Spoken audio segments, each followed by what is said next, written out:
আপনি কি জানেন কৃষ্ণ মেননের সেই বিখ্যাত ৮ ঘন্টার ভাষণের কথা কাশ্মীর নিয়ে? কিন্তু জানেন কি তার প্রতিটা শব্দ ছিল ভারতের অস্ত্র?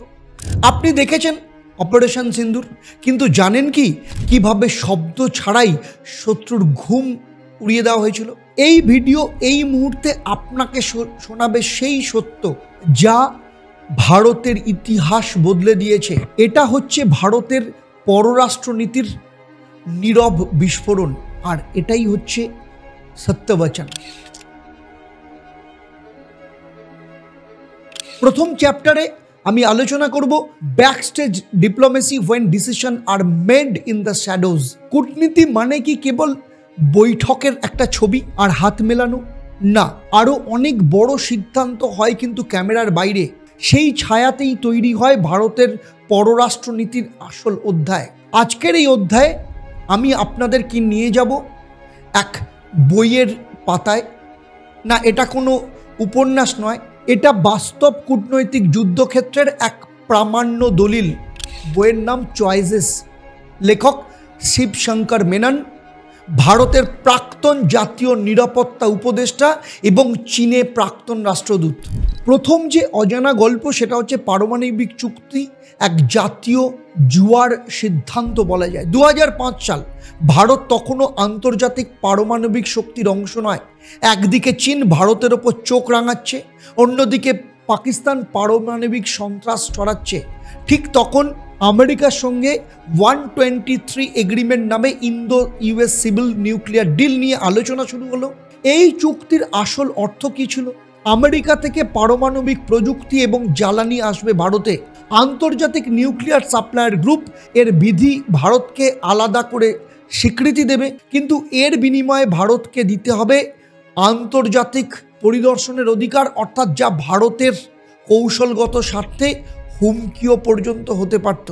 শিবশঙ্কর মেননের বক্তব্য ছিল, আমরা জানতাম এটা একটা বড় ঝুঁকি, হয় ইতিহাসের পাতায় নাম থাকবে, না হলে কূটনৈতিক দিক থেকে ধ্বংস হবে। কিন্তু রাজনৈতিক সাহস, আমলাতান্ত্রিক প্রস্তুতি এবং নিখুঁত কূটনৈতিক কারুকার্যে ভারত কিন্তু সেদিন জয় পায়। তার ফলে আমরা কি দেখলাম? 2008 সালে আমেরিকার কংগ্রেস এই চুক্তিকে অনুমোদন করে। নাম্বার 2, বিশ্বের 48টি দেশ ভারতকে নিউক্লিয়ার ট্রেডের জন্য এক্সেম্প্ট করে। এবং নাম্বার 3, ভারত প্রথম নন এনপিটি সিগনেটারি দেশ হয়েও পারমাণবিক টেস্ট করতে একদম লিগ্যাল এলিজিবল হয়ে ওঠে। সেক্ষেত্রে আন্তর্জাতিক প্রতিক্রিয়া কী ছিল? কে সমর্থন করেছিল আর কে বিরোধিতা করেছিল? সেদিন চীন বিরোধিতা করেছিল এই চুক্তিকে, বলেছিল this will trigger an new arms race. Germany ও জাপান প্রথমে কনফিউশনে থাকলেও শেষমেশে কিন্তু ভারতকেই সাপোর্ট করেছিল। রাশিয়া এবং ফ্রান্স আগেই বলেছিল ভারত ছাড়া পারমাণবিক স্থিতিশীলতা সম্ভবপর নয়।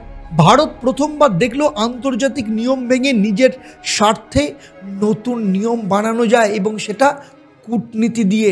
এই পুরো চ্যাপ্টার আমরা যেটা শিখলাম যে কূটনীতি মানে শুধু হাত মেলানো নয়, এটা মানে হচ্ছে দরজা বন্ধ থাকা এমন একটা ঘর যেখানে নীরব আলো ছায়ার মধ্য দিয়ে একটা ভবিষ্যৎকে গড়া। যে সিদ্ধান্ত সবাই দেখে তা কিন্তু তাৎক্ষণিক হয়, আর যে সিদ্ধান্ত কেউ দেখে না তার প্রভাব কিন্তু থাকে প্রজন্ম জুড়ে। Brookings Institute choice by Shivshankar Menon 2016 এই বই আমাদেরকে সেটাই কিন্তু শিখিয়েছে।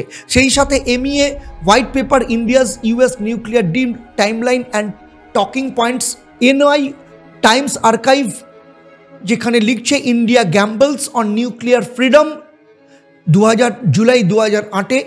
IAEA বুলেটিন অনুযায়ী স্পেশাল নোটস অন ইন্ডিয়ার unique position in global nuclear order. Chapter 2তে আমরা দেখব অপারেশন সিন্দুর এবং সাইলেন্টলি সেটব্যাক। সিনেমায় যেমন শত্রুকে হঠাৎ আক্রমণ করা হয়, বাস্তবটা কিন্তু তেমনটা সহজ নয়। কিন্তু যখন অপারেশন সিন্দুর চালায় ভারত, পাকিস্তানের ভেতরে ঢুকে চুপচাপ একদম প্রিসিশন নিখুঁতভাবে, তখন আন্তর্জাতিক দিক থেকে একটা সাইলেন্ট এবং সেই সাথে ভারতের দিক থেকে একটা জাতীয় গর্বের একসঙ্গে জন্ম হয়। আমরা দেখলাম কাশ্মীরের পেহেলগামে এক ভয়ঙ্কর জঙ্গি হামলায় 26 জন মারা গেলেন। এই হামলার দায় লস্করে তৈবা যার মূল ঘাঁটি ছিল পাকিস্তান নিয়ন্ত্রিত অঞ্চল। দেশ জুড়ে ক্ষোভ তৈরি হলো, শোক এবং তার সাথে উত্তেজনা।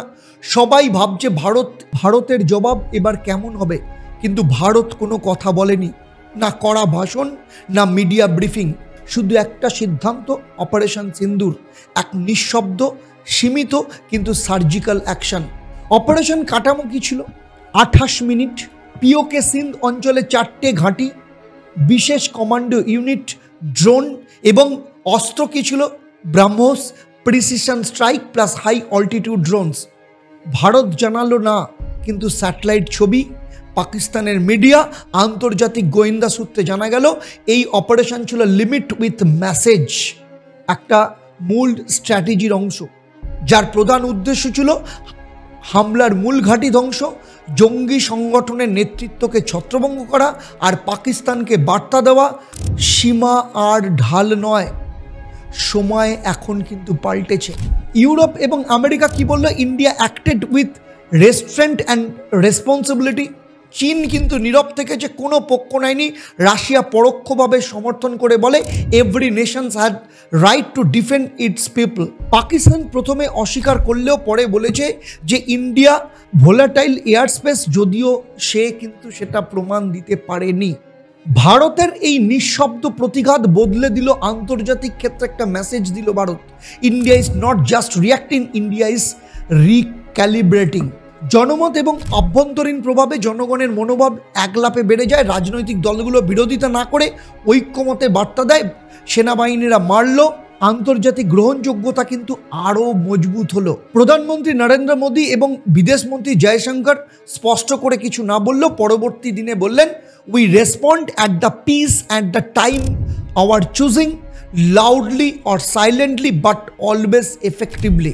এই অপারেশন কেবল একটি সামরিক পদক্ষেপ নয়, এটা এক মনস্তাত্ত্বিক, কূটনৈতিক এবং যেখানে প্রতিরোধ মানে হিংসা নয়, বরং একটা ক্লিয়ার মেসেজ। প্রতিশোধ কখনো শব্দে হয় না, প্রতিশোধের শ্রেষ্ঠ ভাষা হলো সাইলেন্টলি বাট পারফেক্ট। অপারেশন সিন্দুর দেখিয়েছে যে ভারত শুধু প্রতিক্রিয়াশীল নয়, কৌশলগতভাবেও কিন্তু জবাব দেওয়ার মতো জায়গা।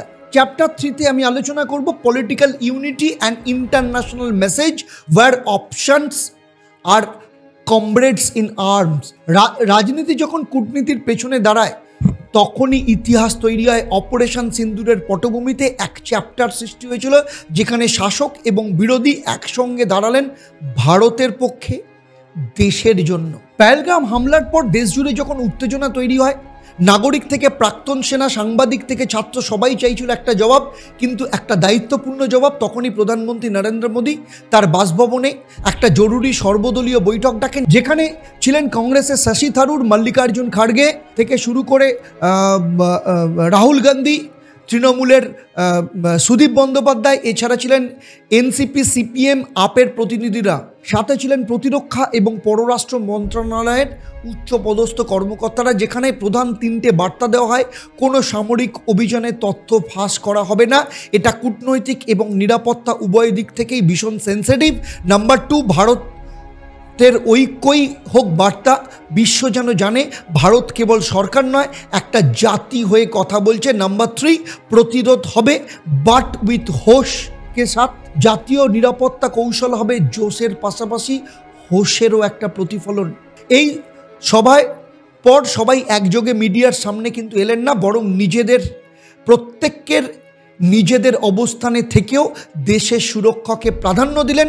এবং দ্য গার্ডিয়ান লিখল যে Indians opposition showed rare maturity, not a single voice called for reckless revenge. The diplomat মন্তব্য করল, this is new India soft power, internal unity. UN security কাউন্সিলে ভারতের প্রস্তাব অনুসারে পাকিস্তান প্রসঙ্গে কোনো আক্রমণাত্মক বিবৃতি হয়নি, কিন্তু রাষ্ট্রপুঞ্জে ভারতীয় কূটনীতিক রুচিরা কম্বোজ সরাসরি বলেন, India will defend every citizen with words or without. এর ফলে ভারত আন্তর্জাতিকভাবে প্রমাণ করে, আমরা যুদ্ধ চাই না, কিন্তু সরে দাঁড়াতেও জানি না। অতীতে এরকম ঐক্য কবে দেখা গিয়েছিল?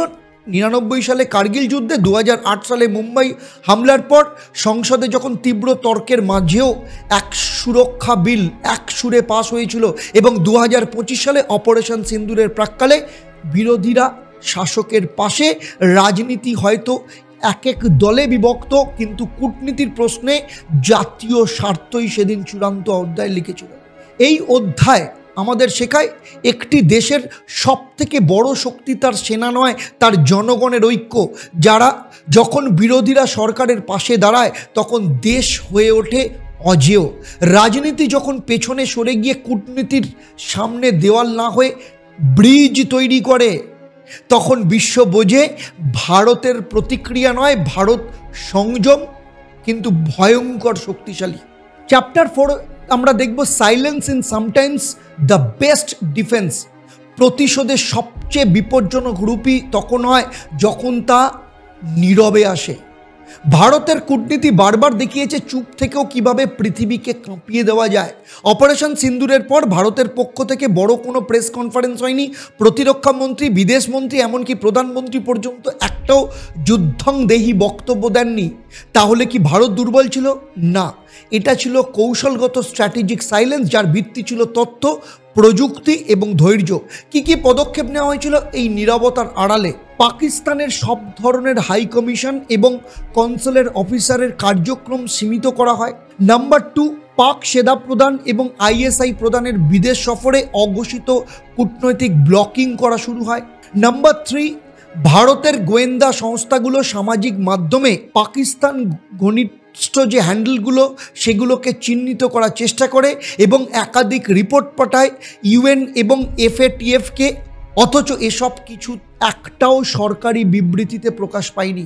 সমস্ত কিছু হয়েছিল নীরবে। এবং আন্তর্জাতিক স্তরে কি প্রতিক্রিয়া হয়েছিল?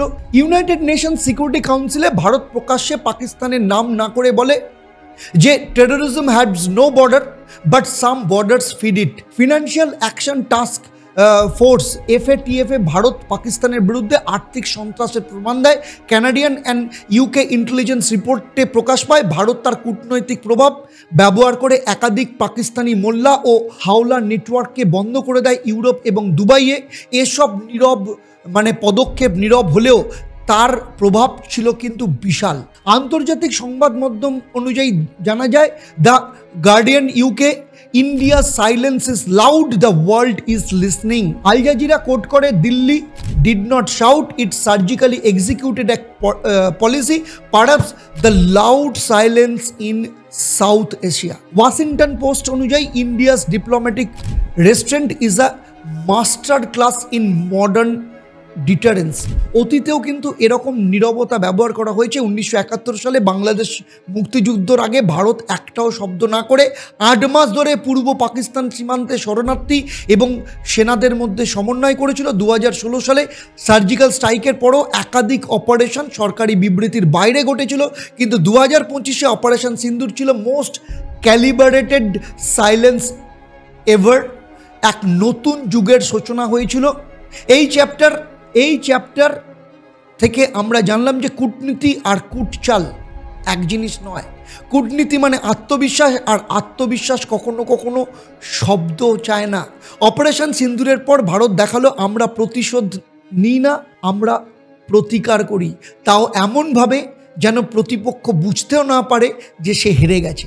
চ্যাপ্টার 5-এ আমি আলোচনা করব culture, yoga, Ayurveda, soft power diplomacy. যুদ্ধ নয় যোগা, হুমকি নয় সংস্কৃতি, বুলেট নয় ভিশন। ভারত বিশ্ব বুক জুড়ে তার সফট পাওয়ার ছড়িয়ে দিয়েছে, কোনো সেনা না পাঠিয়েও। যখন রাষ্ট্রগুলো তার আধিপত্য কায়েম করতে চায় ট্যাঙ্ক, ড্রোন দিয়ে, তখন ভারত হেসে বলে, আমরা তোমাদের হৃদয় দখল করব সংস্কৃতির মাধ্যম দিয়ে। আর এই কৌশল ভারতের সফট পাওয়ার ডিপ্লোমেসি, যা 2020 থেকে 2025 সালের গ্লোবাল কূটনীতির সবথেকে প্রভাবশালী এবং নিঃশব্দ সাইলেন্ট অস্ত্র হিসেবে দাঁড়িয়েছে। ভারতীয় সংস্কৃতি ও যোগা কূটনীতির নতুন ভাষা।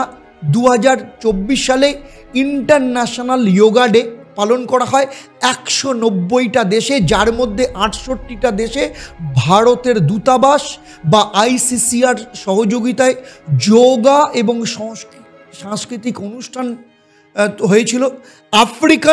আফ্রিকান ইউনিয়ন হেডকোয়ার্টার্স থেকে শুরু করে ইউনেস্কো প্যারিস পর্যন্ত ভারতীয় মেডিটেশন, ধ্যান, বেদান্ত, শাস্ত্রীয় সঙ্গীত জায়গা করে নেয়।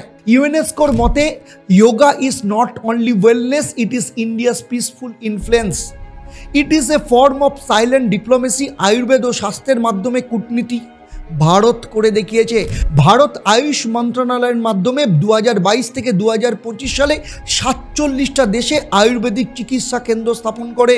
শ্রীলঙ্কা, ঘানা, ফিজি, মায়ানমার, বিশেষ করে দরিদ্র যে জনগণের জন্য Bharat Ayurvedic mobile medical camp পাঠিয়েছে সেখানে। হু ইন্ডিয়া রিপোর্ট অনুযায়ী 2024 সাল অনুযায়ী India is not only curing people, it is connecting through compassion. Vaccine মৈত্রী স্বাস্থ্য কূটনীতির সর্বশ্রেষ্ঠ উদাহরণ বলা যায়। কোভিডের সময় ভারত 86টা দেশে 18 কোটি ভ্যাকসিন ডোজ পাঠিয়েছিল। আফ্রিকান ইউনিয়ন থেকে শুরু করে ক্যারিবিয়ান নেশন সবাই ভারতকে বলেছে pharmacy of the global south. শুধু ভ্যাকসিনই নয়, ভারত পাঠিয়েছে পিপি, ভেন্টিলেটর, অক্সিজেন কনসেন্ট্রেটর এবং তার সাথে ডাক্তারও। দ্য হিন্দু লিখেছিল, when culture speaks, borders vanish, India knows its best। এই মুহূর্তে বিশ্ব দেখেছে ভারত শুধু কথা বলে না, কাজ করে। ভারতের বিদেশ নীতি হলো মানবতার কূটনীতি। ভারতীয় সঙ্গীত, নৃত্য ও শিল্পকলা দূতাবাসের অস্ত্র নয়, একটা আত্মার বার্তাও বটে। 2023 সালে আইসিসিআর এর সহযোগিতায় ভারত পর্ব অর্থাৎ ভারতের পার্বণ অনুষ্ঠান, ভারত পর্ব যার নাম ছিল, 21টা দেশে সাংস্কৃতিক মেলা অনুষ্ঠিত করেছিল। ব্রাজিলে অনুষ্ঠিত হয় ভারতীয় সিনেমা এবং সঙ্গীত উৎসব, যেখানে দক্ষিণ আমেরিকার তরুণরা গাইল ভারতীয় কালচার সঙ্গীত। ইতালির ফ্লোরেন্স শহরে ভগবদ গীতার ইতালিয়ান অনুবাদ করলেন ভারতীয় রাষ্ট্রদূত। এটা কোনো যুদ্ধ জয় নয়, এটা হৃদয় জয়। ভারত প্রমাণ করেছে পৃথিবীর সবচেয়ে টেকসই প্রভাব আসে অস্ত্র দিয়ে নয়, সংস্কৃতি দিয়ে, যেটা বহুদিন আগে সম্রাট অশোক দেখিয়ে গেছেন। যখন গান, ভাষা, আয়ুর্বেদ, যোগব্যায়াম পৌঁছে যায় অন্য দেশের ঘরে ঘরে, তখন ভারতীয় কূটনীতি শুধু শ্রদ্ধা পায় না, বিশ্বাসও পায়। সংস্কৃতিতে গড়া কূটনীতি কখনো কিন্তু বিফলে যায় না, কারণ সেটা প্রতিরোধ করা যায় না, কারণ সেটা হৃদয়ের মধ্য দিয়ে প্রবাহিত হয়। চ্যাপ্টার 6-এ আমি আলোচনা করব Iran versus Israel, India's balancing act. একদিকে মধ্যপ্রাচ্যের ইসলামিক শক্তি ইরান, অন্যদিকে পশ্চিমের নিরাপত্তা মিত্র অর্থাৎ ইসরায়েল। দুজনেই কিন্তু ভারতের ঘনিষ্ঠ, কিন্তু যখন দুই দেশ একে অপরের মুখোমুখি তখন ভারত দাঁড়িয়ে থাকে ঠিক মাঝখানে। আর এখানেই শুরু হয় এক অবিশ্বাস্য ব্যালেন্সিং কূটনীতির লড়াই। গাজা ও সিরিয়াকে ঘিরে ইসরায়েলের একাধিক বিমান হামলা এবং ইরান সমর্থিত মিলিশিয়াদের পাল্টা প্রতিক্রিয়া মধ্যপ্রাচ্যকে যখন উত্তপ্ত করে তোলে, ঠিক তখনই ভারত ইসরায়েলের সঙ্গে অস্ত্র, সাইবার ডিফেন্স এবং কৃষি প্রযুক্তিতে অংশীদারিত্ব জোরদার করে। আর একই সঙ্গে ইরানের সঙ্গে চাবাহার বন্দর, তেল চুক্তি এবং রেল যোগাযোগ পুনর্গঠন করে। প্রশ্ন উঠছে, ভারত কিভাবে দুজনেরই বন্ধু থাকতে পারে? উত্তর একটাই, ইকুইডিস্ট্যান্ট এঙ্গেজমেন্ট পলিসি। এর কৌশল অ্যাকচুয়ালি কি? এক, silent support, no public statement. Bharat কখনো কোনো পক্ষকে প্রকাশ্যে সমর্থন করবে না। Number 2, strategic sequencing. ইসরায়েলের সঙ্গে যখন যুক্ত হয় তখন ইরানের সঙ্গে একটা হাই পর্যায়ের বাণিজ্যিক বৈঠকও প্যারালালি চলে। Number 3, people to people diplomacy. দুটো দেশের ভারতীয় যে প্রবাসীদের সঙ্গে সম্পর্ক জোরালো করে কূটনৈতিক ব্যালেন্স বজায় রাখা। ভারতে একসাথে দুই দেশের রাষ্ট্রদূতই ভিন্ন ভিন্ন শিল্প প্রদর্শনী, আন্তর্জাতিক বাণিজ্য মেলা এবং ইসলামিক ফোরামের অংশ নেন। এটি ভারতের সাফল্যের সবথেকে বড় মডেল। এবং আমরা যদি ইন্টারন্যাশনাল মিডিয়াকে দেখি তাহলে মে 2025-এ দ্য ডিপ্লোম্যাট লিখলো, India showing the world how to be closest to fire but not get burn. Al Jazeera অনুযায়ী India's neutrality is not silent, it's strategic wisdom. Jerusalem Post অনুযায়ী India remains Israel's most dependable Asian partner without abandoning Tehran. তাহলে এক্ষেত্রে strategic লাভ কি হয়েছে? লাভ অবশ্যই হয়েছে ইন্ডিয়ার। ইসরায়েলের কাছ থেকে spider, drone, Heron UAV, high tech agricultural research. অন্যদিকে ইরানের কাছ থেকে পাচ্ছে চাবাহার বন্দরকে নিয়ন্ত্রণ করার ক্ষমতা, সস্তায় অপরিশোধিত তেল এবং মধ্যপ্রাচ্যের সঙ্গে রেল সংযোগ। ভারত দুপক্ষকেই বোঝায় আমরা কারোর শত্রু নই, তবে আমাদের স্বার্থ আমাদের নিয়মেই আমরা ঠিক করব। এটাই হলো নতুন ভারত, যেখানে সবাই বন্ধু হতে চায়, যেখানে প্রতিপক্ষের মাঝেও কিন্তু ব্যালেন্স থাকে, যেখানে কূটনীতি মানে কেবল চুক্তি নয়, আস্থা এবং স্থিতিশীলতার ভাষা। চ্যাপ্টার 7-এ আমি আলোচনা করব India's invisible Triumf in Africa and epic of silent diplomacy. যেখানে চীন কাটা তারে পথ বানায়, ভারত সেখানে হাসি মুখে হাসপাতাল গড়ে তোলে। যেখানে অন্যরা চুক্তির বিনিময়ে শর্ত চাপায়, সেখানে ভারত দেয় আস্থা। এটাই হলো ভারতের আফ্রিকা কূটনীতি, নিঃশব্দ, মানবিক এবং দূরদর্শী সম্পন্ন। 2015 সালের পর থেকে ভারত সরকার এক নতুন পররাষ্ট্রনীতি নেয়, development partnership, not dependency diplomacy. এর অর্থ ভারত আফ্রিকার সঙ্গে সম্পর্ক গড়ে তুলবে কেবলমাত্র বাণিজ্য নয়, উন্নয়নের সঙ্গেও। 2020 থেকে 2025 এই সময়কালে এই নীতির বাস্তব চিত্র দেখা যায়।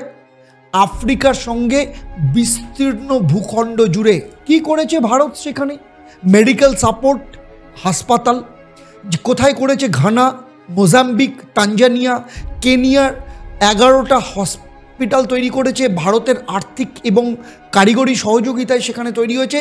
ভারতীয় চিকিৎসক দল প্রতি বছর হেলথ অন হুইলস নামে মোবাইল ক্লিনিক চালায় রুয়ান্ডা, বেনিন এবং জাম্বিয়ায়। ডিজিটাল গভর্নেন্স তৈরি করা হয়েছে দক্ষিণ আফ্রিকায়। ইন্ডিয়া স্টেক এর ট্রায়াল সফলভাবে শেষ হয়েছে। নাইজেরিয়ায় চালু হয় Aadhaar model biometric ID for public welfare প্রকল্প এবং সেই সাথে বৃত্তিমূলক শিক্ষা এবং প্রযুক্তির মেলবন্ধন। যেখানে 21টি দেশে তৈরি হয়েছে India Africa vocational training centre. 4টি দেশে চালু হয়েছে আইটি সমমর্যাদা সম্পন্ন টেক ইনস্টিটিউট, যেমন তানজানিয়া, উগান্ডা, মালাউই এবং ইথিওপিয়া। এখানে ভারতের কৌশল কি? না, কোনো রাজনৈতিক শর্ত নয়, ঋণ নয়, বরং স্কলারশিপ এবং টেকনোলজি। চীনকে পরোক্ষভাবে টেক্কা না দিয়েও বিকল্প সহযোগিতার একটা রাস্তা তৈরি হওয়া। এক্ষেত্রে ভারত কি বলছে? আমরা রেল লাইন বানিয়ে দেব, কিন্তু বিনিময়ে কিছু নেব না। আমরা হাসপাতাল গড়ে দেব, কিন্তু ছবি তুলে প্রচার করব না। আন্তর্জাতিক মিডিয়ায় রিপোর্ট হচ্ছে ভারতের এই কাজ নিয়ে।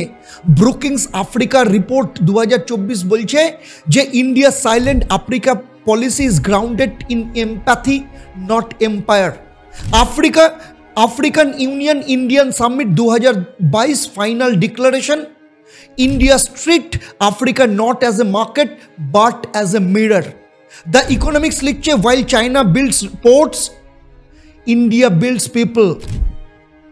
এর মধ্যে কিছু উদ্যোগ যেমন নিয়েছে, যেমন প্যান আমেরিকা নেটওয়ার্ক 43টা দেশের মধ্যে লং ডিস্টেন্স এডুকেশন এবং টেলিমেডিসিন প্রকল্প তৈরি করা হয়েছে।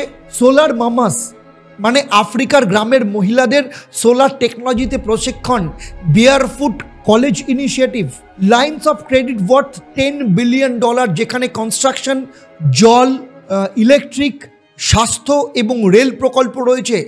ভারত কিন্তু কখনো শর্ত দেয়নি, বরং সক্ষমতা তৈরি করেছে। ভারত কখনো নিজের ছবি তোলেনি, সেলফি তোলেনি, ছবি পোস্ট করেনি, বরং অন্যের স্বপ্নকে আঁকতে শিখিয়েছে। ভারত জানে কূটনীতি মানে রক্ত নয়, সম্পর্ক। একবার যদি কেউ বিশ্বাস করে, তখন গড়ে ওঠে দীর্ঘ বছরের বন্ধুত্ব। আর ভারতের আফ্রিকা নীতি হলো সেই বিশ্বাসের একটা আর্কিটেকচার। চ্যাপ্টার 8-এ আলোচনা করব ফিউচার ইন্ডিয়া রিডিফাইনিং ডিপ্লোমেসি। যেখানে বিশ্ব বদলাচ্ছে প্রতিদিন তথ্যে, প্রযুক্তিতে, পরিবেশে, তখন ভারতও বদলাচ্ছে নতুন দৃষ্টিতে, নতুন কৌশলে। এবার কূটনীতি শুধু হাত মেলানো নয়, হয়ে উঠেছে ডেটা, ডিজিটাল এবং একটা ভিশনের প্রয়োগ। 2025 সালে ভারতের পররাষ্ট্রনীতি আর কেবল ভূ রাজনৈতিক বা জিওপলিটিক্স নয়, এটা একটা টেকনো স্ট্র্যাটেজিক ডিপ্লোমেসি, যেখানে স্যাটেলাইট, সাইবার, ক্লাইমেট এবং কোয়াডের মতো গ্লোবাল ফোরামের নতুন সংজ্ঞা তৈরি করতে পেরেছে ভারত। স্পেস ডিপ্লোমেসি, মহাকাশে ভারতের প্রভাব, ইসরো এর গগনয়ান এবং নাভিকের প্রজেক্টের মাধ্যমে ভারত আফ্রিকা, এশিয়ান ও মধ্য এশিয়ার দেশগুলোকে স্যাটেলাইট সাপোর্ট এবং লোকেশন সিস্টেম সরবরাহ করছে। 2024 সালে ইসরো ইনস্পেস সহযোগিতায় 7টা উন্নয়নশীল দেশের স্যাটেলাইট লঞ্চ করেছে। সেখানে ভারতের বক্তব্য ছিল, আমরা আপনাদের মহাকাশে জায়গা করে দেব, কারণ পৃথিবী আপনাদের ঠাঁই দেয় না। সাইবার ও ডিজিটাল কূটনীতি, ডেটার ভারতীয় গ্লোবাল মডেল, আধার, ডিজিলকার এবং ইউপিআই প্রযুক্তি মডেল ইন্ডিয়া স্টেক এখন বিশ্বে রপ্তানি করছে।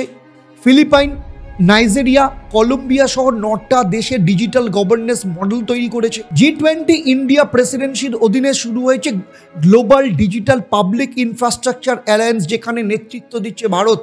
দ্য ফাইন্যান্সিয়াল টাইমস লিখছে, India is exporting its software of governance, not just the soul of democracy. Climate diplomacy, পরিবেশের ভারতের নেতৃত্ব।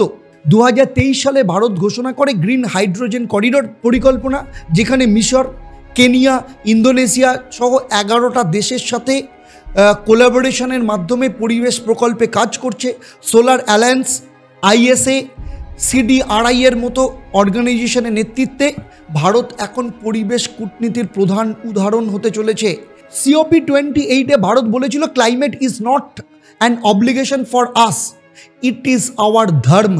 কোয়াড, ইন্দো প্যাসিফিক এবং যে মাল্টি যে অ্যালায়েন্স রয়েছে, ভারত কোয়াডের 4টে যে পিলার সেখানে নেতৃত্ব দিচ্ছে। Maritime security, cyber coordination, supply chain resilience এবং vaccine development and distribution. Indo Pacific maritime dominance awareness IPMDA-তে ভারত এখন AI এবং নাভাল সার্ভিলেন্সের প্রযুক্তিতে হাব হয়ে উঠেছে। MEA Indo Pacific strategy report অনুযায়ী 2024-এ India is not a follower of rules, it is now one of the rule makers. অর্থাৎ এটা ভবিষ্যতের ভারত, এটা সেই ভারত যে কূটনীতি শেখে শুধু নীতি নির্ধারকদের কাছ থেকে নয়, বরং ডেটা, প্রযুক্তি, মানচিত্র ছাড়াও মানবিকতার ভাষা থেকে।